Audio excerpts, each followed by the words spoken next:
Ano, slyšíme. Co pro vás mohu udělat? No, si chci na zítřek objednat pokoj. Bohužel máme úplně obsazeno.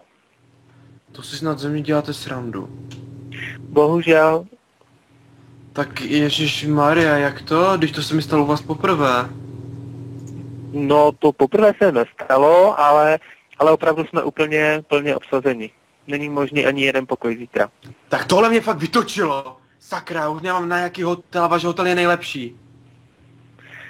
Tak to velice rádi slyšíme, ale bohužel opravdu momentálně to není možné. To je mi teď platné, sakra, tak jako nemáte tam fakt žádný pokoj navíc? Ani jeden. Bohužel.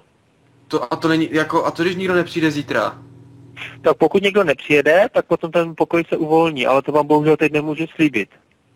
No, Ale tak... můžu si na vás, pokud mi nadiktujete na sebe číslo, tak to tady můžu nechat a kolegyně, pokud už by to třeba věděli dopoledne nebo v odpoledních hodinách, nebo jakmile by se to rozvěděli, tak by vám dali vědět, že se ten pokoj uvolnil. No tak si diktujte, můžu? Ano. 558, já mám pevnou, víte? Já jsem teď 558. 558. 761. 761. 100. 100.